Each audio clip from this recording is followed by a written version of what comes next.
If you can use a lot of these bad products when you're young, and you might not see the effects of them there, but you can hit a certain age and all of that damage that was done there just hits you. If you don't expose a child to quite a high level of environmental microbes, so exposing them to nature basically, then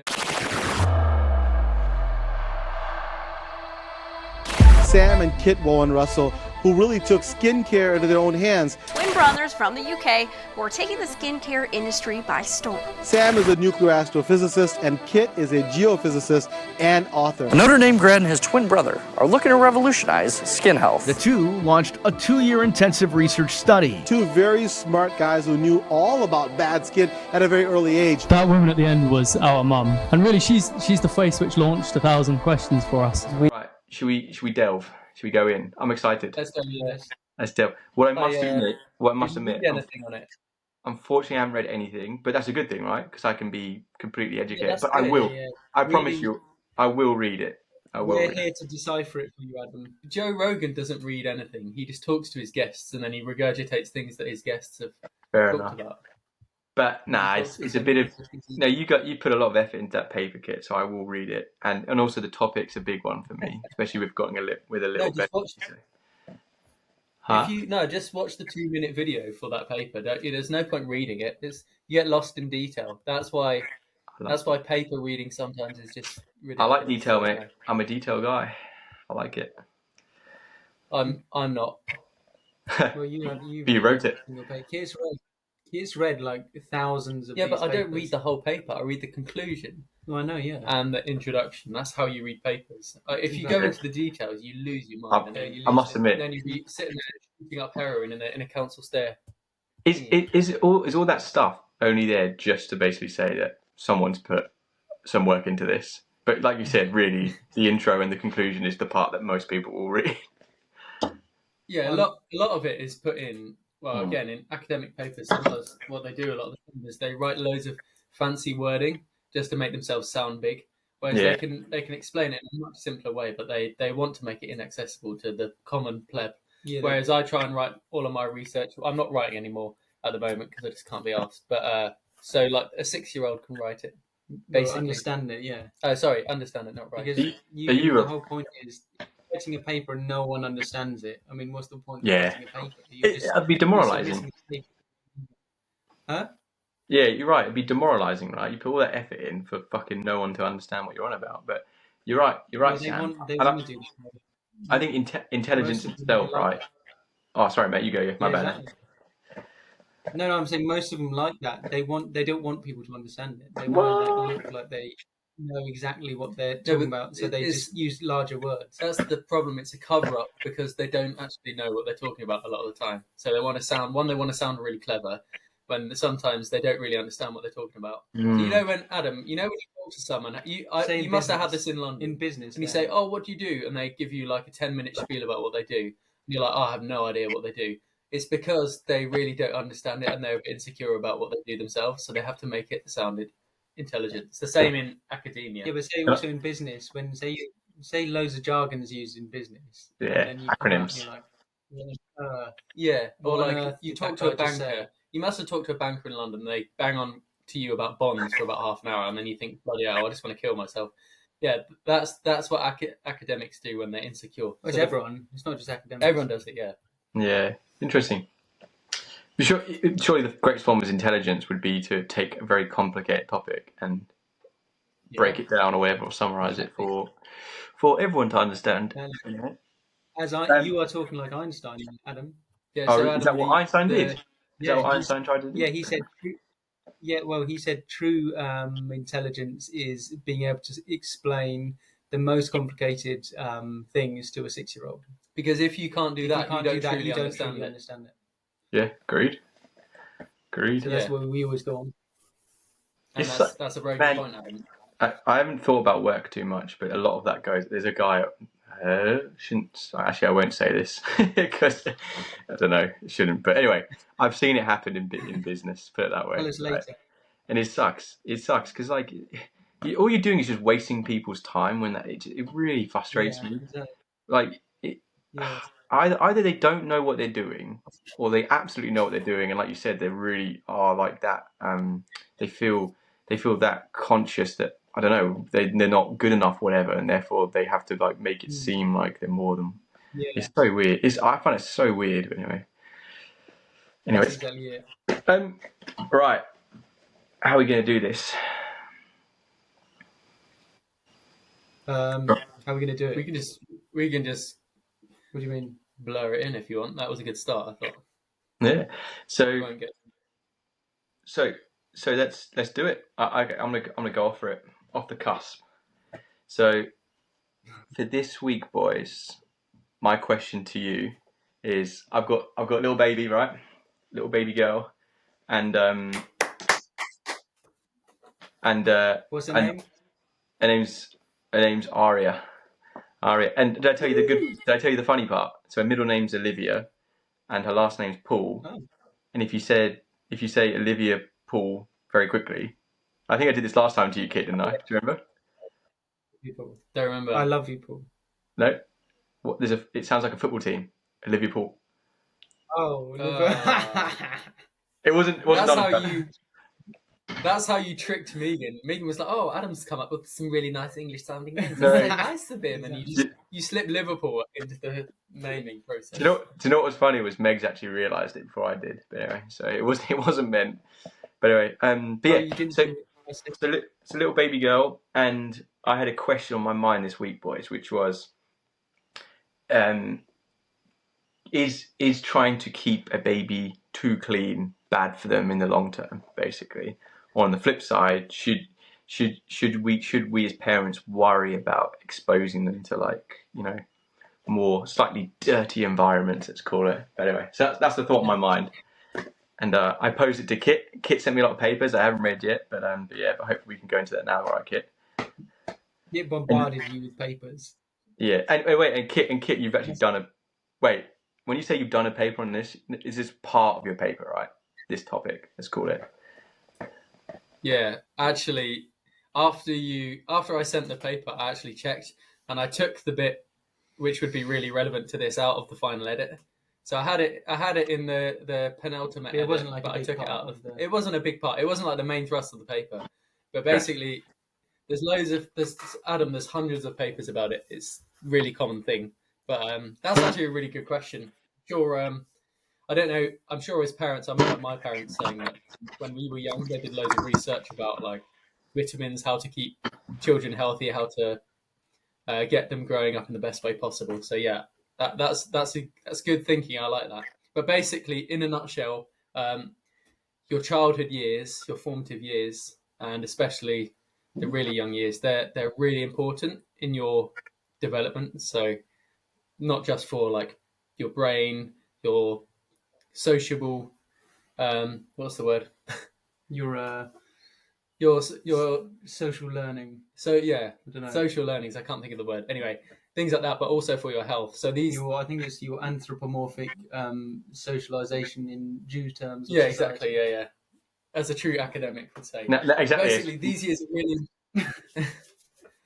years are really important, Adam. So you're right to worry about it, because if you start them off with a really indoor living environment, exposed to loads of chemicals and not much time in nature with dirty microbes and dirt, then it actually has a really negative effect on their health later on.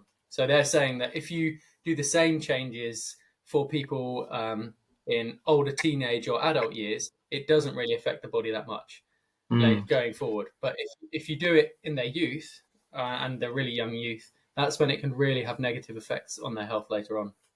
Kit, there's one thing called the hygiene hypothesis. You have loads of papers, Adam, but this is the one hypothesis underlying it all.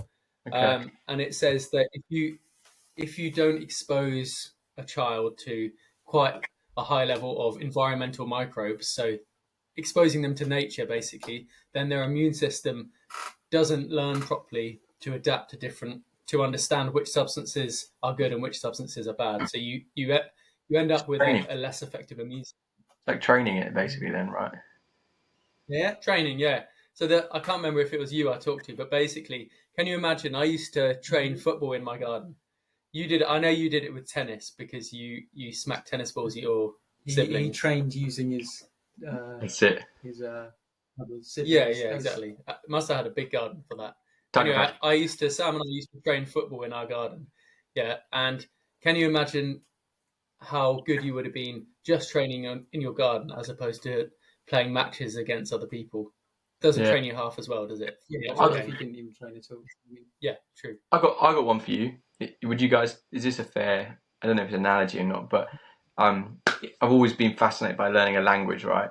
And everyone I've ever spoken to is the best time to ever learn a language is literally when you're 0 to 6 years old, right? Yeah. If you're immersed by it, you just naturally pick it up. And is it like? Now I'm thinking about it. Is it almost like that is the best time for your skin microbiome to increase its diversity or whatever, and to recognize what is, I don't know. I always get a little bit confused with the good and bad part, because I think you guys will always say there is no good and bad, but anyway, whatever. And then, like you said, once you've got past that initial period of your microbiome, I guess learning, right, over time, is there not a cut-off point, but is there a part where it is a lot harder to train it or whatever, or to improve it? And therefore, like you're saying, the first years on this planet are so important for someone. Is that true? Yeah. No, Adam, you're right. Like those years is when everything's developing. So it's really important. They always say it's really easy to learn a language when you're that old, because your brain's developing and you learn quite quickly. Yeah, so there's a brain. Yeah, so but you're right. It's the same with the immune system. The immune system's in its learning phase. So it develops really quickly if you give it loads of contact with things in the environment, so it can learn. Hey, Kit and Sam, I've got another one for you actually, and it's like it's a loaded question. I'll explain to you boys off the call, but I saw this graphic the other day. It was a video, sorry, and it was about germs, right? And it's like it was like your dog brings in germs into the house, and you can't see anything, right? But then the video goes and it keeps magnifying down and down and down until you get to the point where you start seeing like what basically looks like a little tiny worm, like a micro worm, basically. I guess it's a microorganism, whatever. And it's like trying to say that this is all, like really bad or whatever. These are just weird things you just don't want in your life. But can you paint a bit of a picture? Because like my understanding is it almost, do we have that stuff on our skin? Like, do we have like those? Is that a bad thing that I would have seen? It literally looked like a worm. It was wiggling around, but it was a micro fucking organism, I guess. Micro worm.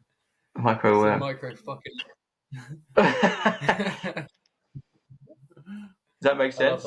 That's the academic term for it. Adam, I didn't quite hear. Where did you see this video and what was it of? It was on Instagram, to be fair. I see. Yeah. Was it about what was it saying on the skin? Or? It was trying to basically say, your dog's brought in germs into the household. You can't see them to the naked eye, but if you really do narrow down on it if you really do magnify the image or whatever, or the video, whatever the dog's brought in, you will be able to see like all these moving like parasites. Basically, I think is what it's trying to say, right? I think is what the point of the video was. Yeah. But my question to you is, do we find that on our skin? Like you always talk about how you got your skin and you got the microbiome above it, right? And it's like a layer of stuff that you can't see. But are they moving? Is it, are they? Oh yeah. They're living organisms. So because we do tests. So Kit made the first way to measure skin health using the microbiome. So then we test people's skin. So they take a swab and then they go and test it and then test for all the different microbes on it. And they're just organisms, they're living organisms. So if you did zoom in far enough, you would just see these moving things. So you're covered in that would look like parasites, but actually they're very good for our body and everything, right? Well, I mean, a parasite is like a bigger, like a. Fair enough. A microparasite, then let's call it. But it looks like you wouldn't want that on your body to someone who doesn't know what they're talking about or whatever, including me. But if you zoomed in and saw these like weird wiggly things, but they're all over your body, you'd go, crazy. That's weird. That's why when we're explaining to people about health and you go, all of these things all over and in you, they're like, what? No, I want to clean that off. And then that is the whole thinking, like you're saying. You don't want these weird wiggly things on you. To keep it simple, you have loads of living beings in and on you all the time, Adam. So zooming in on a video, and I think they do that to shock people because people don't really understand that you have a living ecosystem around with you 24/7 all of the day. Actually, so you have germ. I mean, the dog bringing in germs, whatever. That would also be good too because it would train your microbiome. But everywhere has it. Yeah, but again, I mean, you don't want if they bring in loads of huge amount of incredibly pathogenic and harmful stuff, that could be quite harmful. Yeah. But basically, what you want to do is a bit of it is good. Yeah, Adam, what you want to do is a healthy exposure to things in the environment. So playing out in the grass, rolling around in the grass, playing football, being outside, being in nature. That's important. Yeah. What? So what was I going to say? Well, just back because you can carry on with that. Just because you were asking about children. The reason we started too is all of our research shows there's a 500% increase of childhood, mainly things like eczema, but all these chronic skin problems. So there's a childhood increase of 500%, like in the last 70 years, probably more than that, and it's increasing now. So there's something going on. It's not like children have suddenly got worse genes or whatever. There's something going on. And so part of it's all these practices of, there was actually an article on the Times the other day, and part of it's all these practices of cleaning everything because you think you've got to be clean, and children's chronic health has actually got worse. Interesting. What would be, because there's always a line, right? And Kit just kind of talked about it with a dog. He said you don't want to be bringing in. He's just thinking.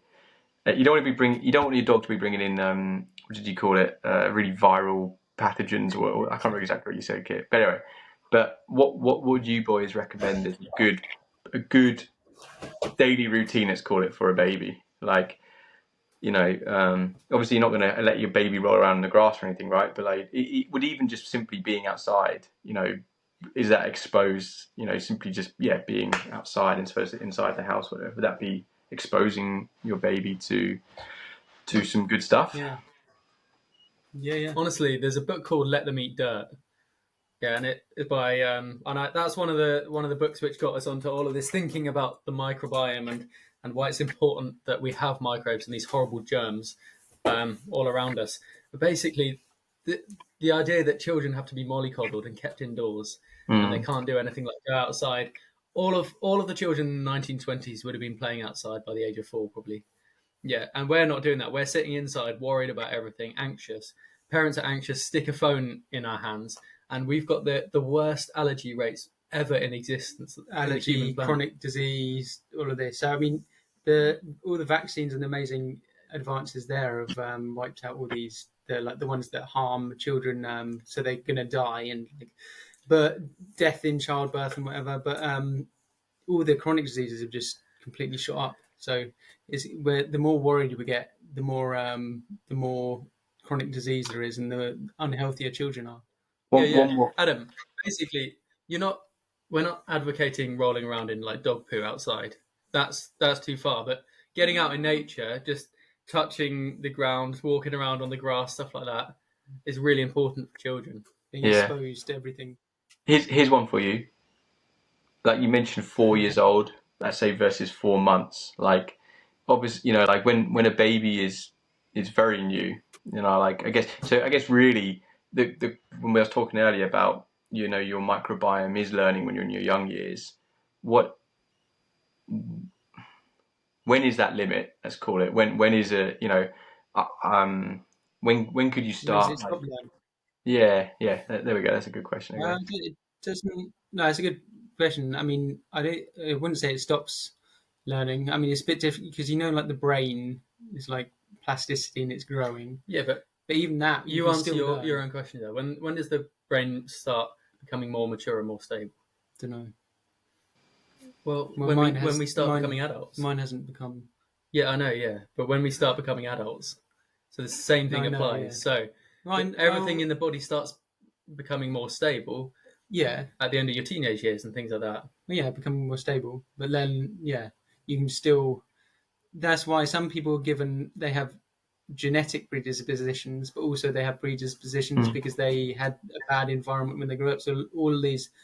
The other thing is, I don't know. Oh, that's why I wanted to ask you, Adam. A lot of before, babies used to be, well, in the last 50 years or so, babies used to be whisked away, washed completely of all their sort of stuff, and then given back to their mother. Is that what happened to you guys? Oh, yeah. I know that one.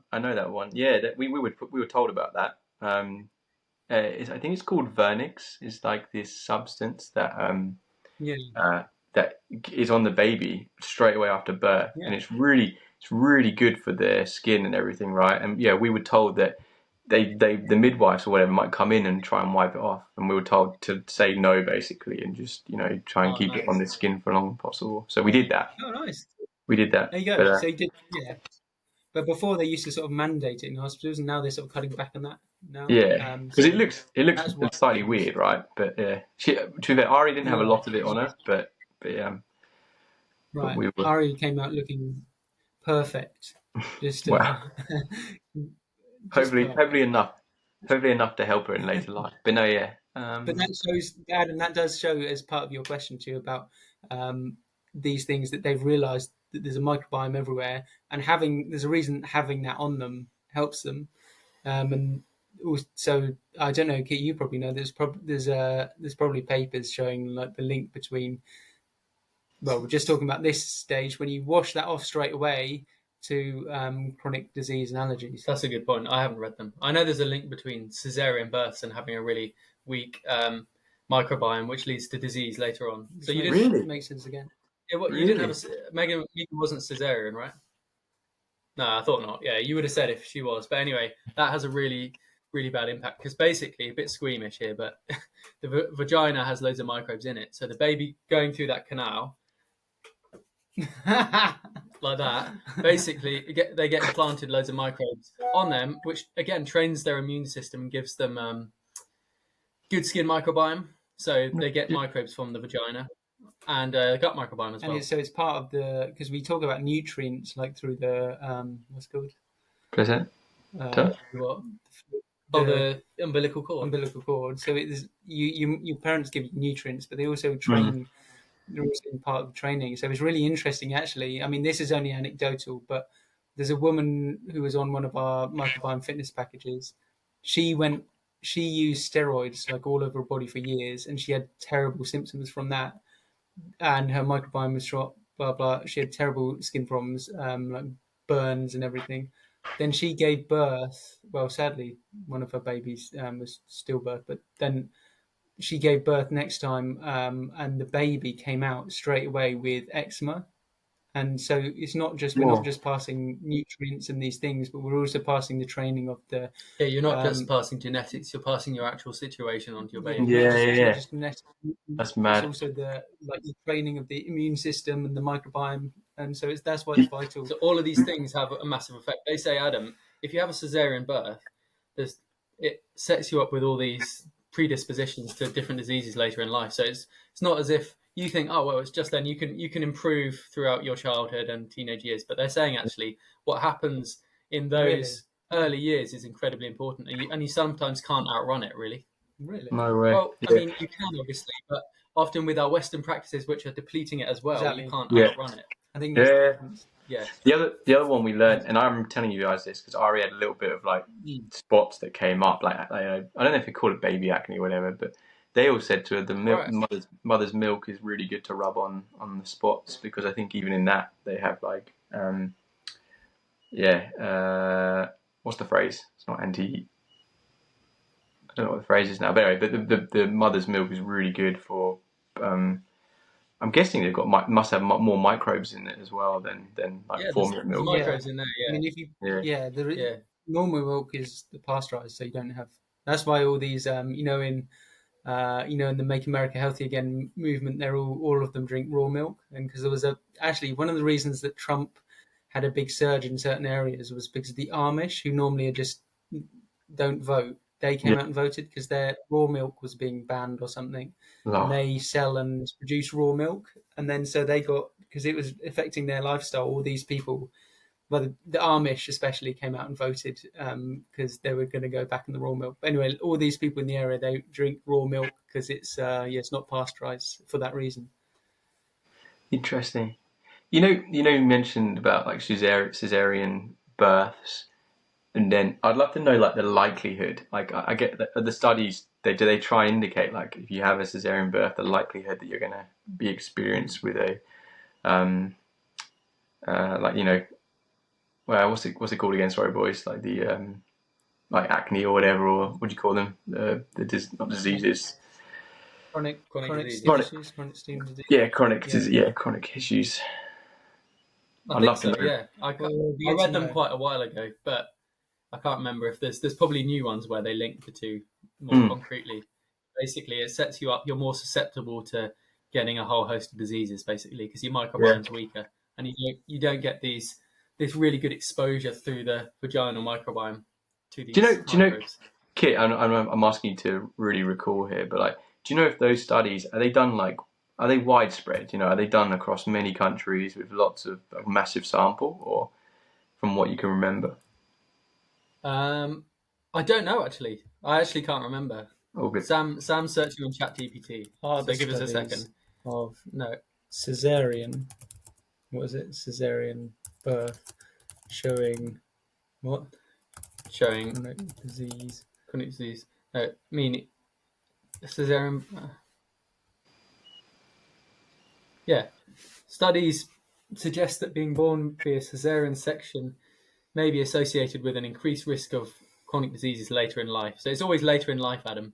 So these things, often what happens is, it sometimes appears in childhood, which is quite common. Childhood allergies and eczema is just absolutely exploding right now. So you're right to be worried because I think everyone thinks they're doing a really good job nowadays, and they're like, oh, we've got the cleanest household ever, and we've got the best healthcare system. But in fact, they're just setting you up for loads more chronic diseases. Yeah, so you have to go back to being a bit more like a caveman in some respects. Yeah. So what we've done amazingly well. If your child gets polio, but what we've done amazingly well on is why there's no one dies in childbirth and children don't die now is because we've eradicated all these life-threatening diseases and vaccines and antibiotics and whatever. But on the flip side of that, the thing that's going haywire now is the chronic disease. So there's acute disease and chronic disease. Acute disease we've basically eradicated, but chronic disease is the real problem now, and it's only rising. Yeah. So I don't know, Adam. To answer a question about the worldwide. That's all right. I'll look into it. I'm gonna Google it now, or I'm gonna look at your papers anyway and start going down a rabbit hole. Is this worldwide? And it would be interesting to see too, because anyway, we can talk. We can do a bit of research and do another.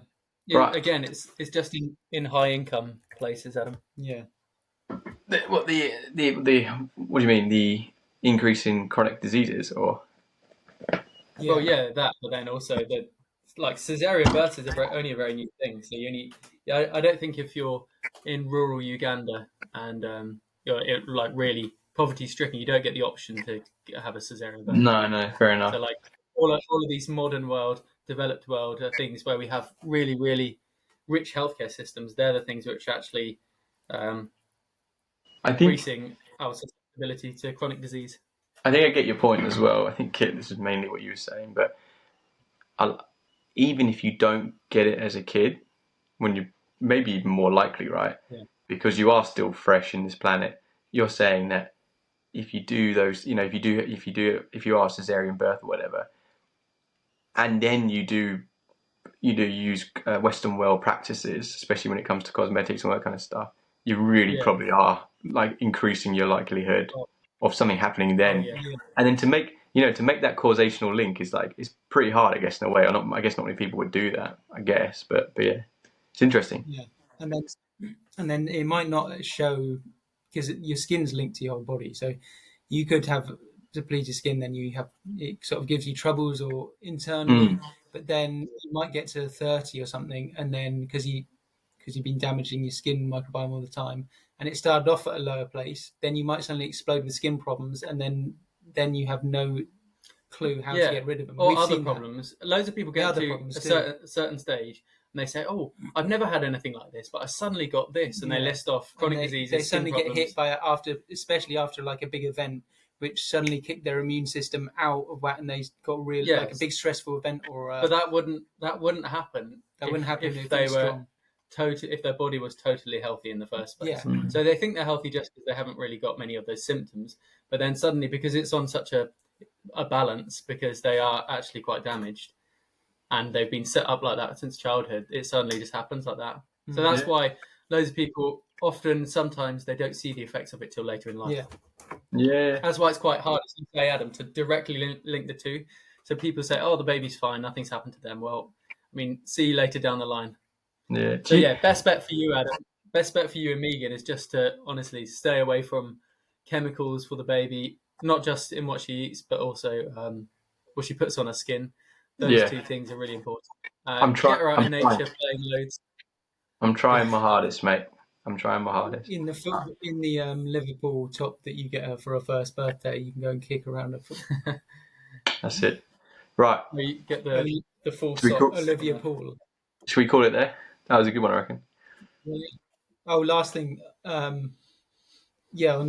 what Kit was saying, last thing is, there's a woman that was on our package recently, and she, that's the other thing. If you can use a lot of these bad products and steroids and prescriptions when you're young, and you might not see the effects of them there, but you can hit a certain age, and all of that damage that was done there just hits you. So she used it when she was like a teenager until she was 30 or 40, and then it just suddenly hit her at 40. They stopped working, and then she hit, and she had all these terrible chronic skin problems, and she was like, she's out of work now, and then she's going, but I don't know what it is, and my doctors told me it's just genetic after using 25 years of antibiotics, steroids, cosmetics, chemicals. Doctors say it's genetic and there's no cure.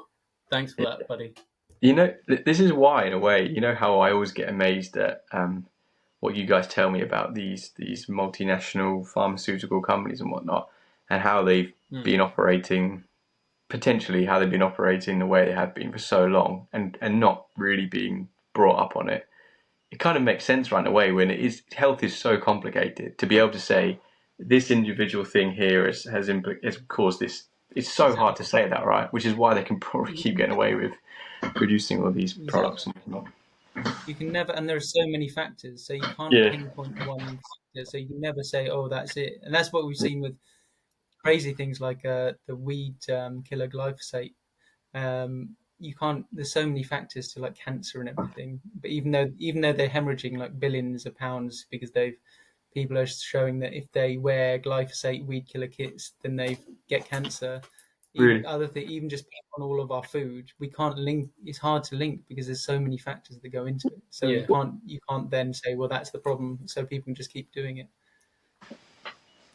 Madness. Yeah. Right. Madness. Right. I might have to go. But that's that was good. A good one, boys. That was good. Perfect time.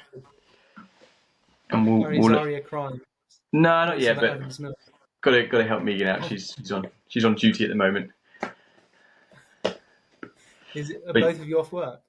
Yes, sir. Yes, sir. Okay. Really quickly, Adam. Aria's how old? 8 months? Only 4. I thought she was born so she's already more intelligent than you. 100%, mate. 100%. I'm trying to think what else she's better than me at. Many things. Better vocabulary. Speaking, bigger vocabulary. She's Adam. You're a good-looking lad, but she's definitely cuter than you. Sorry to say that. Yeah, definitely. Thank you, mate. She's a good hybrid mix, I'd say. Thank you.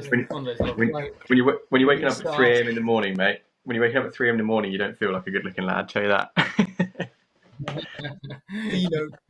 Yeah. But that's good. We got sales calls in half an hour, so that's perfect. Beauty. Enjoy. Say hello to Aria and Megan for us. Will do. Cheers, boys. And I'm going to read the.